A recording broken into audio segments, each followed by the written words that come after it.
Okay, so welcome to today's production class. I'm Part-Time Killer. I do sort of techno, trance, this faster, like Marlon Hofstede, also Mika Hagemann type of style. Maybe some of you know him.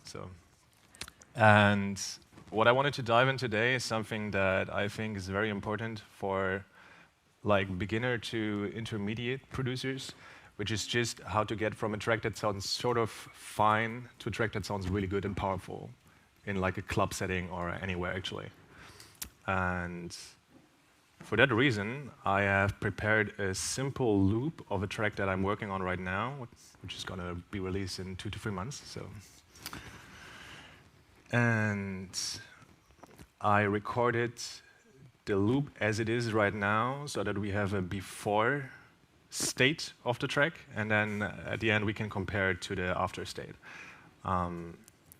So first of all, what we have so far sounds like.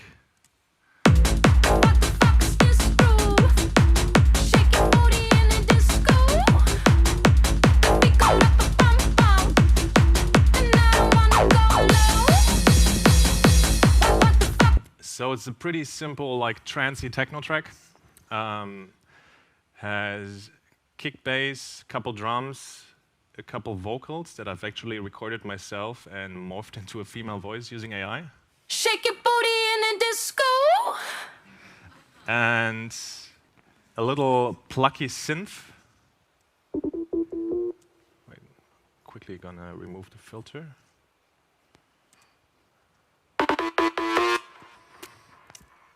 And what I want to first work on is the kick and the bass, because I think that like low end is the foundation of every techno or dance track, which is why when we want to mix the track and make it sound powerful and thick, we have to first build kick and bass, because at least that's the way I do it. Everything that gets mixed in relation to the kick and bass.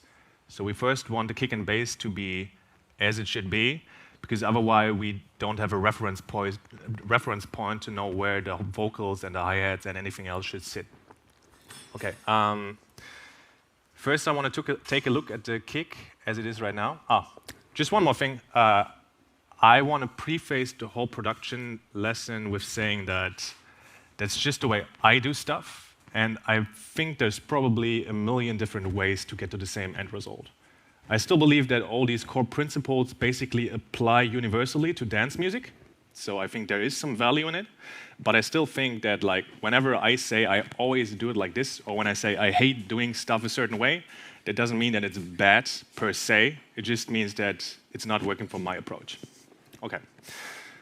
So,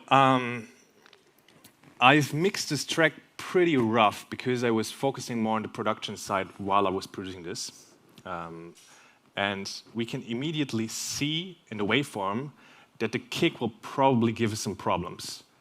Because when we take a look at the kick, we see that there's a sort of like a click probably in the beginning, and then a punch with a bass that actually exceeds the beginning part of the kick when it goes into the middle.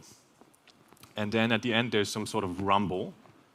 And first of all, because we have a bass that's playing a trance rhythm, which means that it always fills the space between two kicks, just like hi-hats would, I want to have space for both the kick and the bass, which means that I usually cut the kick almost to a half beat and then add a little fade.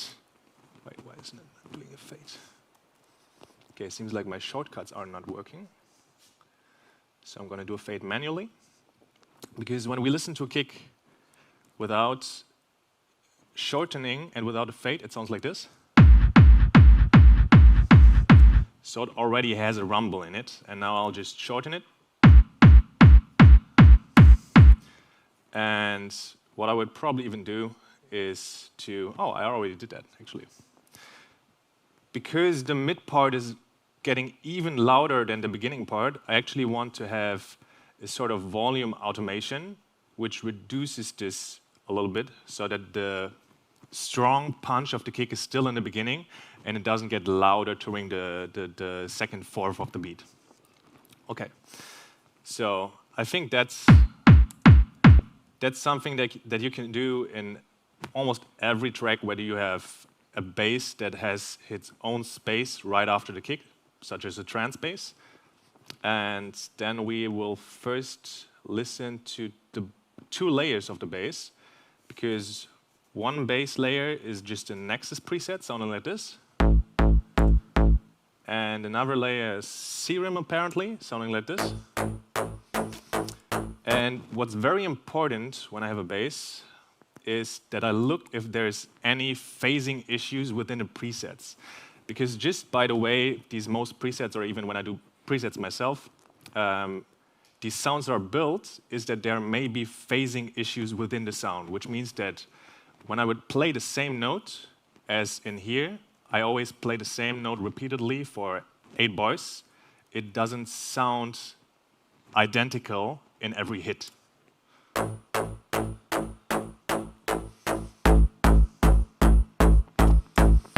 And we can hear that there is clearly a phase issue in the bass. It's very subtle, but what I always say is that whatever you hear a little bit on home speakers or headphones, if there's a little, like, if there's something that needs correcting, but only in a little way, it will sound even bigger on a big sound system, because every minor problem gets amplified the bigger the speakers get. So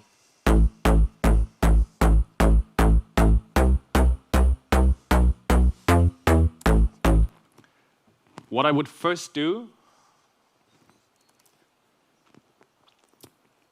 I print the bass. So I already grouped the bass so that I have a bass group, so 2 different layers just in a group called bass. And then I record the whole bass into another audio channel.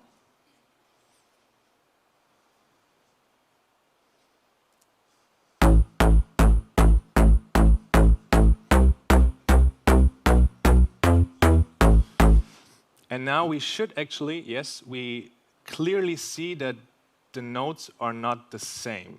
So we have different hits here, but for example, this note here has a big spike in the beginning. Maybe you can see it. While, for example, the first note here is pretty flat in the beginning, even though they technically should play the exact same thing, because it's just exact same note with the exact same preset repeated 8 times.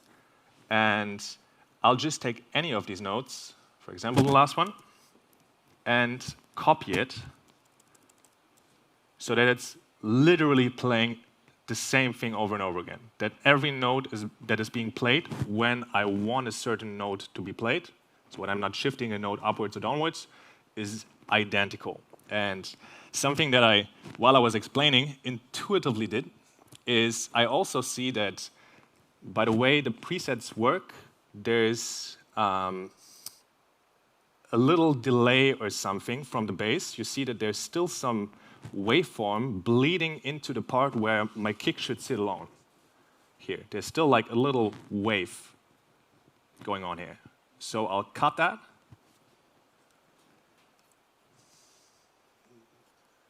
Duplicate it so that, wait, maybe you have to fix the beginning as well, yeah.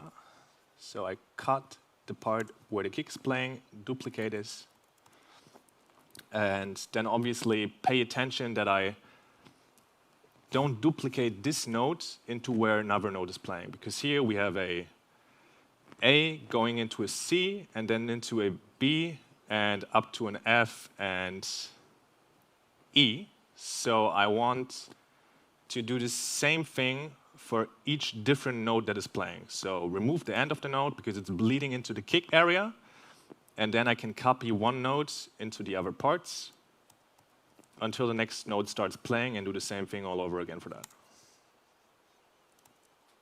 And here, because there's just these 2 notes, it's okay if it's just playing one time. I don't have to like duplicate the note in any way. Okay, so now I have the new bass, and I can mute my main bass, because this bass right now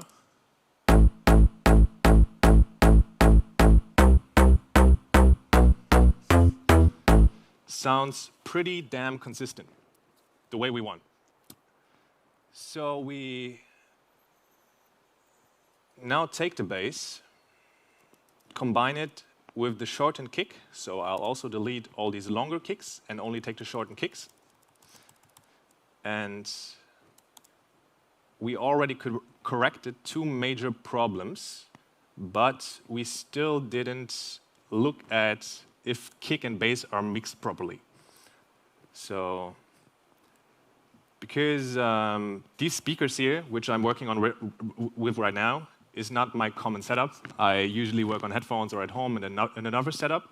So if I would just listen to it, I would probably not make it right. Because I'm so used to producing with my own setup that I probably would be deceived by whatever I hear here right now. Which is why, and I think that's a great tip for everyone, I use an oscilloscope, which is very helpful when you're already DJing a little bit, because it's literally just showing you live how it would look if you put it into a program like Rekordbox, like a DJ software.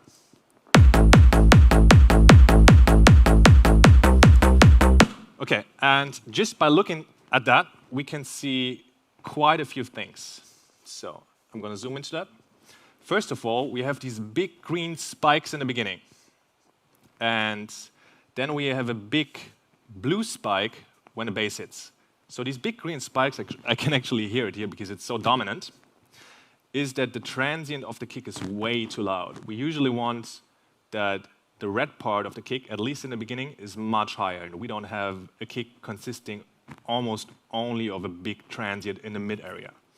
Because maybe I should revert back and maybe a question to you. Do most of you know how a spectrogram works? Are you familiar with this way of looking at a track?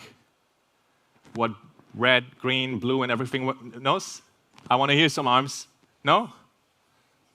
Okay, some said no. So I'm quickly gonna explain it. So this waveform here is showing how the sounds get displayed depending on each area of the frequency spectrum. So we all probably know that there's lows, mids, and highs. So when you hear the sound of a neighbor, you probably only hear the lows because the lows translate so well through even walls and everything. And the lows are dark red. Then it goes into the mids, which are greenish, and the higher it goes, the more blue it goes. So these big green spikes here means that there's a big spike in the mid area of the kick. And the red part means that the bass of the kick is playing, and because it's much, much smaller, apparently it's, at least on this way of presenting the waveform, it's quieter there. And what I usually want is that there's the red part of a kick in the beginning is almost or at least as big as the transient part, which means that when I have a kick, I can just add a big EQ, which means that it boosts the lows. I will remove the other parts here. And I will see in this oscilloscope, which this plugin here showed, that the red part is now much higher. It's much more pronounced. And this now starts to look like a kick that we are usually familiar with when we look at a waveform of a track in a different software like Rekordbox. Okay. We can do the same thing when looking at the bass. So what I did right now is I literally just boosted all the lows. I usually don't really like to boost lows very small and tight. Like when I have a narrower EQ band here, I can boost only the lower part of the lows or only the higher part of the lows.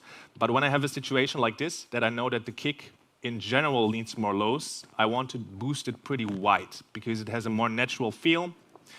And I just reshape the kick and the overall sound of it very gently. Okay.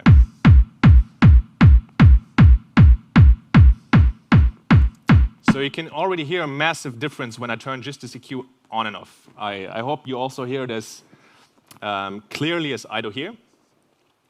And when I then take a look at the bass, you can already hear a massive difference when I turn just this EQ on and off. I hope you also hear this clearly as I do here. And when I then take a look at the bass,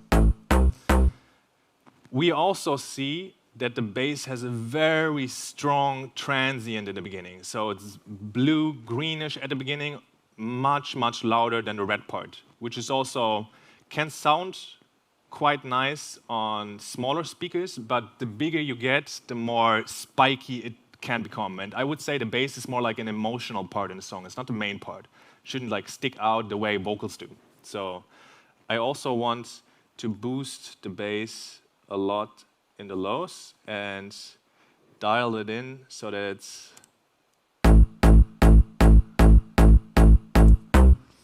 sounding more like the lows are the dominant part of the bass, which it is right now. And again,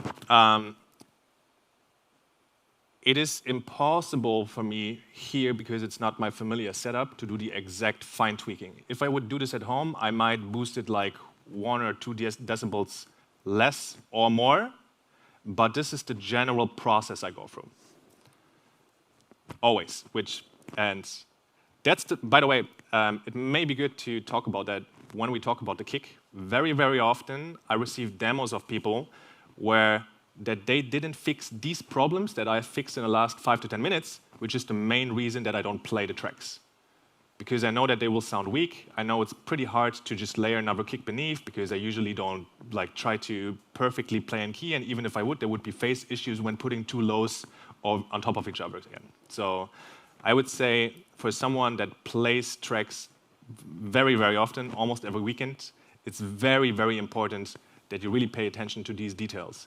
Kick and bass not overlapping, the transients of the kick and bass be as much in the lows as in the other parts, at least for this type of dance music, and that kick and bass have a natural shape, which means that the kick part after the first hit of the kick is not louder than the beginning. Okay, now we listen to these both together. And what we can see here is that the bass is very quiet compared to the kick, because here the kick plays in the beginning, and then the bass plays between the kicks, and we can see that the bass at least is almost like half as small as the kick. And I would say that on a general note, that the bass should be a tiny little bit lower than the kick, up to 6 dBs lower than the kick. We could get very technical about that by using a spectrum analyzer. So you can use different parts to actually see which frequencies of the bass are lower than the frequencies of the kick, which can work as well. But in general, I would probably up the bass in this situation a couple dB, even more, to get it more into the ballpark of the kick. Even more. So now I ran into the limit of this dB scale, so I'm going to boost it even more with the utility, which I can put on a channel just to boost the bass. And now I think it may be even a little bit too loud, so I'm going to stay safe. Yeah, this is looking quite well. And even if we just compare it to the part where everything is playing, it will probably sound massively different than here.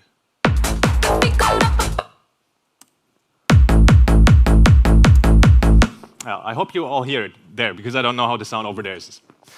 Okay, one more thing I've done in this track is I've added a little transient at the beginning of the kick, which is this here. A transient is just like a little click, which can be in the highs or mids. Because the original kick sounds like this. And with the transient, it sounds like this. Much more punch. You always have to pay attention that the transient is not getting too loud, but we fixed that in the beginning.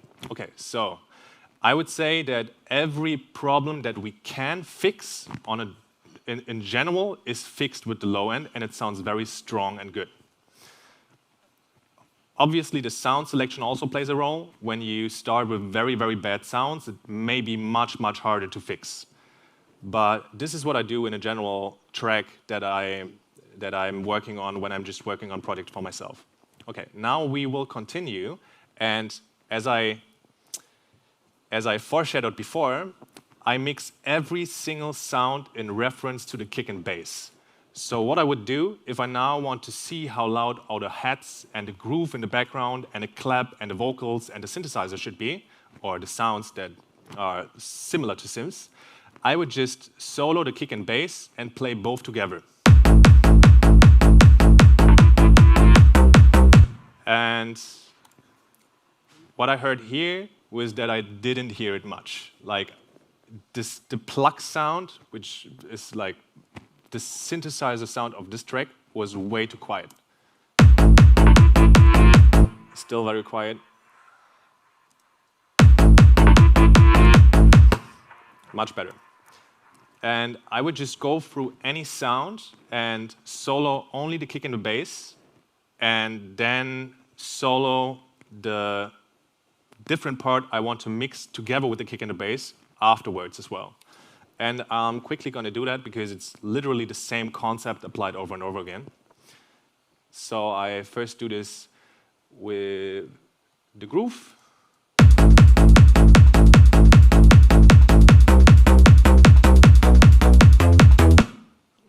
Then with the different hi-hats.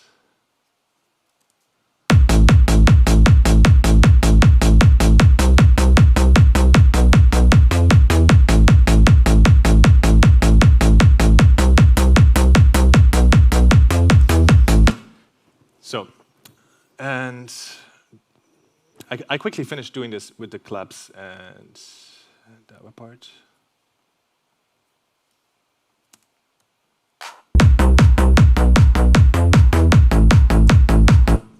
It's much too quiet. Okay, much better. I will get to the vocals afterwards because I quickly want to run through what my vocal processing was in this track. So I'll do the vocals last, and we first take a look into the drums. So what I noticed immediately when playing the groove is that,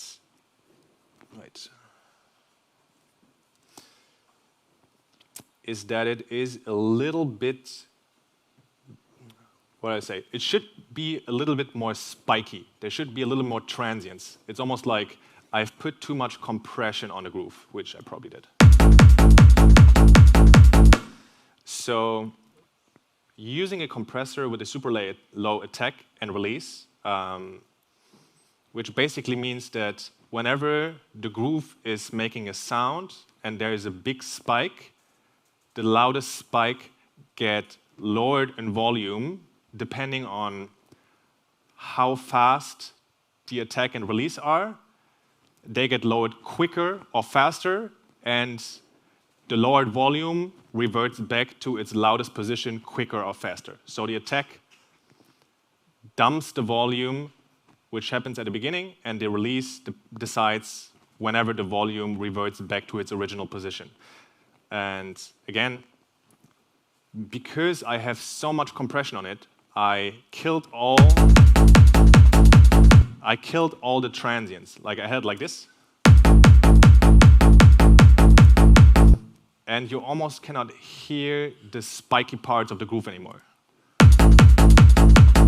Whereas here, it's much more natural. At least for this part, I just want a little bit of reduction of the volumes of the spikes, because when we listen to the track all together, when the hats get added and the claps get added and even more effects, all these spikes can be very overwhelming on a big system and can make problems in the mastering process later.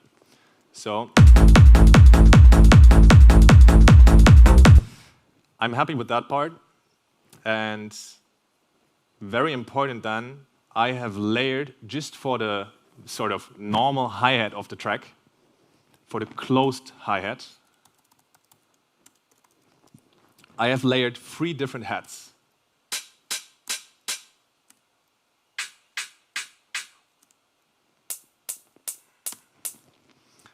The first hat is almost like a short open head, so it sounds a little bit longer, it has a little bit more character, it's not just a click. I called it sticky.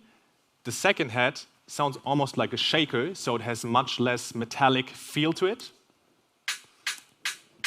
And the last is basically just a transient, so basically it's just a click. And I usually do something similar in almost every track with most sounds that come from sample packs. Because what at least I feel should be done in dance music usually, you don't want too many overwhelming sounds in the highs of a track, because it can become very fatiguing very fast. But one part you always want is to have very clear, sharp highs of the heads. So usually every track you listen to on Spotify from any dance music artist has usually very, very loud heads, which have a huge transient, so a very spiky part, a metallic feel that gives it a lot of character, that it can really like float through the dance floor and just give a lot of groove to the track. And I quickly balanced the levels of them, so how loud every head should be, very quickly in the phase where I just mixed the closed head. And as I said before, I layered all these tracks, all these heads together at the exact position. So they all sound at the exact same time, which means that the spike can get very, very hard. It can have a very, very loud spike, which is why I usually put a clipper behind a head.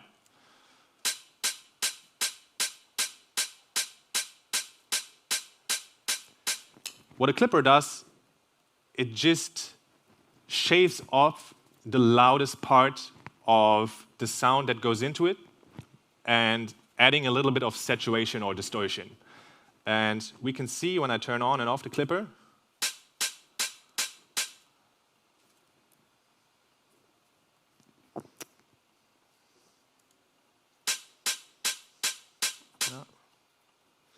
to do it at different parts.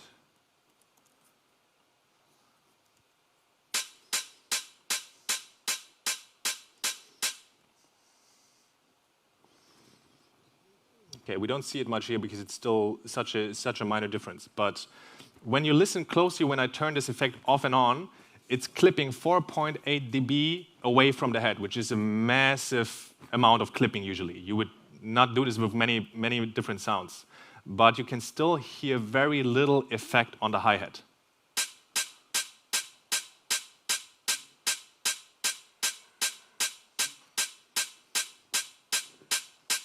Oh, wait. I have to play all of them together. Once more.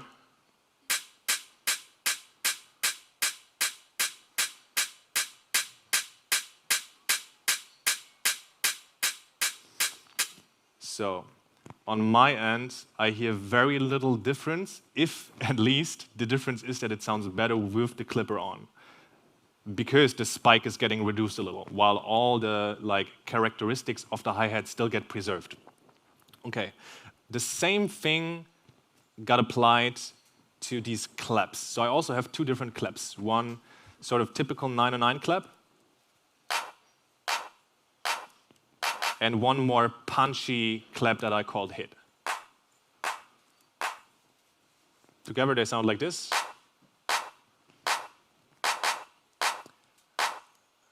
And I also clip a little bit of the head away because the spikes just get way too loud when you layer two sounds that are already spiky on top of each other at the exact same time.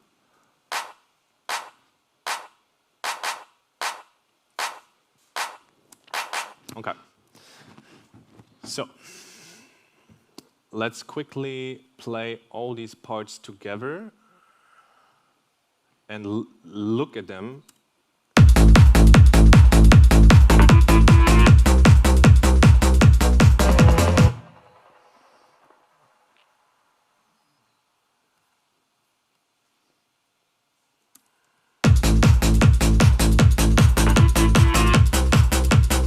It looks very good to me.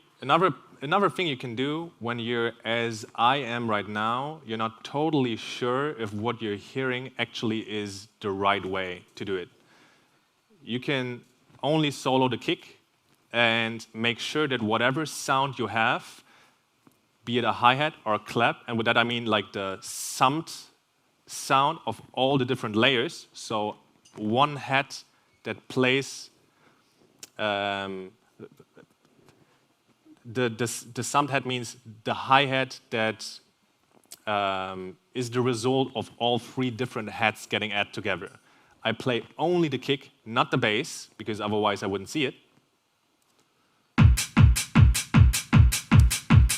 And I can watch that it's for sure quieter or lower than the kick, which it is. It can probably be turned higher quite a bit. I guess that what I'm hearing here right now has a lot of highs, which is why I mix the hi-hat here by ears way lower than it should be. But usually you can make the hi-hat a couple dB quieter than the kick, so I can do it much louder. But again, always paying attention that it is quieter than the kick, because the kick is always the center of the track and everything else sits behind. Okay, now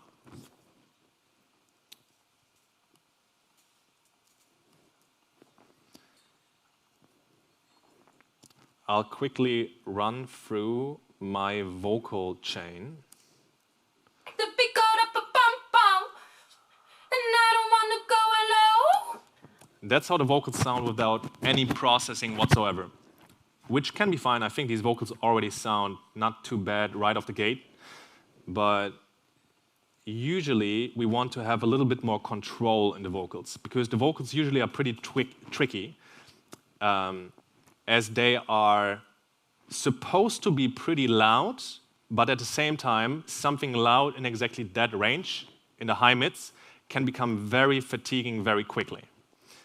So we usually want to have a lot of different mids in the vocals and very spiky highs in the vocals as well, just like in the hi-hats, but still have a lot of control within it. The first goal, which is to have a lot of mids, usually gets achieved by using some sort of saturation. These plugins here, Decapitator and Calvin, are saturators or distortion plugins. And when I turn it on, you can hear the effect very pronounced if I turn it up a lot. But usually, in the context of mixing vocals, except if you're going for this sort of vibe, like many people do, and I sometimes do as well, you want it to be at a level where you don't really hear it that much in the context of the track. So when I have it up to about a 6, the vocal still sounds very clean. We just added a little bit of information in the mid and high mid area without making it sound like it's actually blown up through a way, like through a bad microphone or anything, so that it really sounds saturated. The same happens here, and even more subtle, because it's a mastering compressor, a mastering saturator, so it's adding a little bit of saturation, not supposed to be very, very harsh. And what also always gets done with these plugins, like saturators, and also with EQs, is we usually want to have a lot of clarity in the vocals by boosting certain frequencies in the highs and the high mids. So here I boosted the frequencies around 17K, again, very broad, because the broader EQ bands you use, the more natural it will sound. I cut a little bit of the lows of the vocals, and as you can see here, because there's actually a shaping section in the saturator, which is just an EQ where you can affect what goes in and what goes out, and I boosted the highs both on the way when it goes in and when it goes out. So just these two together, you will see sound and make it sound very, very clear and much higher.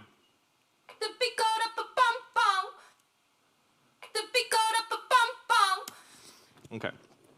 At the same time, as I said, we want to make it bright and clear, but we want it to be very controlled.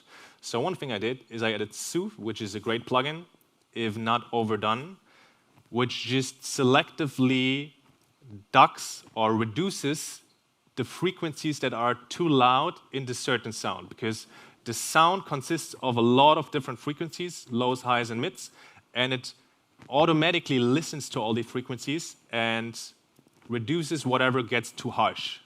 The beat go up a bum bum, and I don't wanna go alone. So you can see it responding in real time. I usually put the saturation of the vocals in the beginning because first I want there to, I want all the information of the vocals to be there and then see what I want to control. So first I've added highs and mids and more frequencies because of the saturation, and then I'm going to control the saturation. So then I have the soothe, which in real time reduces certain frequencies that get too high. And then here I have The beat go up a bum bum. a compressor again, where you can see that it again reduces the highest parts of the vocal overall. So just to put it into contrast, compare it to the Soothe 2, which uses all the frequencies. The beat go up a bum. This Soothe 2 here reduces certain frequencies. So let's say only the mids or only certain highs that get too loud. This compressor here, when it's set up like this, so very fast attack, very fast release, so it reacts very fast to both the signal coming in and letting the signal go again, is for the overall sound. So not just lows, mids, highs, for everything together. And it's just very subtle so that it's controlling whatever gets way too loud from the whole vocal, as you can see. The beat go up a bum bum, and I don't wanna go alone. Then we have another compressor where the attack and release are much, much higher than in the compressor before, The beat go up a bum bum. which serves as a way to reshape the vocal and make the beginning of the vocals more prominent. So the one before just made sure that we don't really have too high spikes in the vocal, and now we make sure that there's a little bit of spikes, but being added in a controlled way. So it's almost like what I did with the kick before, that I said the kick had too much information and got too loud after the first half, so I reduced the last half a little bit. The same is done with the vocals when I use a compressor like this. Okay, then that's sort of like the Soothe 2, another The beat go up a bum bum. another sound that's only affecting the high frequencies, which is called a de-esser. And then I apparently thought that there could be a little bit more mids and low mids, The beat go up. even more soothe, but you can see here that I didn't change any of these frequencies at all. I didn't think that any specific range was too loud. Like when I push this frequency band up here, it means that the frequencies around 4,000 kilohertz, 4 kilohertz, which are in the upper mid frequencies and almost go into the high frequencies, they are too loud and only they get reduced a lot and the rest less. But when I keep this neutral, it has a certain algorithm which is already calibrated to the balance of sound, so that every frequency, the way we hear it, it's calibrated to the way our ear hears the sound balance, is affecting every frequency in the same manner. So it's not just cutting the highs or just cutting the mids more severely. The beat go up. Okay, then a little bit clipping again, because again, I always want to have a little bit clipping on every sound, because we do clipping and limiting, which just sharps off the loudest parts of the track anyway in the mastering stage, and you can usually get the track much, much louder if you do it on every single sound already, and then they get added together in the mastering stage. The beat go up a bum bum, and I don't wanna go alone. The beat go up a bum bum. I can also just solo what is being cut off, so you can hear it for one instance. So this is the amount of distortion that gets added, but it gets masked by the vocals, which are much, much louder than this little part of distortion. So again, when I turn it on and off, The beat go up a bum bum. The beat go up a bum bum. you probably won't hear anything of it. And then, which is pretty controversial, but I do it anyway, I boost the stereo image of the vocals in the track like this quite a bit. So I have this plugin called Ozone Imager, which has a stereo-rise function, which can get really messy when you apply it to every sound or to sounds where it shouldn't be applied to. But when I boost it a little bit for the vocals, it's adding this width so that it sounds much, much brighter, and you can just hear, first of all, for those that don't know what width means, it means that the information is just not coming from both speakers the same way, but there's a shift between the right and the left speaker, which with psychoacoustics makes us think that the sound is more stereo than mono. So that's what this is doing. The beat go up a bum bum. The beat go up a bum bum. And then, but this is optional, I don't even think I've used it here, is a sidechain, because, and that's really one of the most important things you can use in dance music. Whenever you feel like, because you have too many elements, or the elements get in the way of each other, you want to cut a little bit of the element when the loudest parts are playing, which is usually the kick and everything that's playing on the kick. You can duck it or remove or reduce the volume wherever you want to remove or reduce it. So in that case, the kick plays in the beginning here, and I reduce the volume a little bit from the vocals and gradually, exponentially bring it back in so it sounds loudest in the mid, so when the bass and the hi-hat and everything comes. The beat go up a bum bum. When I put this to the extreme, you will probably hear it more severely. The beat go up a bum bum. And I don't wanna go alone. And I just put it on like 40% so that it's giving the kick a little bit more space. So this also, in the end, serves the purpose that we can get a little bit louder overall. Then I just want to quickly ask how much time I still have left, because we started later. So maybe one of the technicians quickly can give me the time. Huh? If you could slowly come to the end. Okay, perfect. So we have now went through all the drums, the vocals, the kick, the bass, and even if I would just leave the track as it is right now and start with the arranging part so that we just hear the track in full and don't actually change any of the sounds and how loud they are and how sticky they are and everything else, I would say it sounds pretty decent already.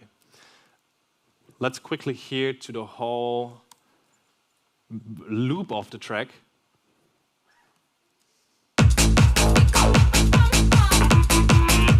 I want the vocals a little bit louder.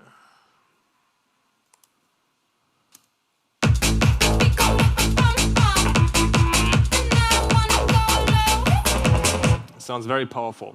See it before? One thing, though, that I have to address is that the before was a little bit quieter here. So I just put it on 0 decibels so that it's a little bit louder again.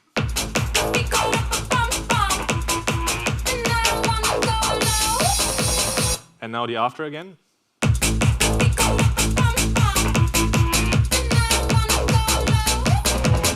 Yeah. For my ears, it sounds much, much better. And again, like, you still have a little bit of room to play within all these rules that I've just touched upon. But I would say in 99% of all dance tracks, people will do the exact same steps that I've done here when they start with the situation, having these problems. And just using this sort of approach and doing all these things, sort of like an algorithm you just have to play so that you have like 1 or 2 hours after every track you have produced where you clean up the mix like that, and then you send it out to a mastering engineer. When you have a finished track, your tracks will sound much, much better. Because I know many people that just produce the track, make it sound right, in the moment, which is usually not really right. You can usually fix a lot of different problems, and then they get so attached to their version of the track that they just export it very quietly, ship it to the mastering engineer, and he's supposed to fix all the problems. But the problem is, most problems I fixed here cannot be fixed by the mastering engineer anyway. So you always end up with a way worse product when you just think that the mastering stage can solve all the problems. Or not even necessarily only problems, but just making sounds stick out more, sounds more powerful. It will help you a lot to quickly achieve a state where when you're producing the track, you get so inspired by the track sounding good during the session that I think it's like mixing the track pretty well is like the sole reason, which sometimes makes me want to go for like 10 hours instead of just 1 or 2 when I get then bored of producing. So yeah, I'm not sure if we still have any room for any questions or anything, but I think I'm done for now, and they can tell me if there's any. I have to do a rough cut now.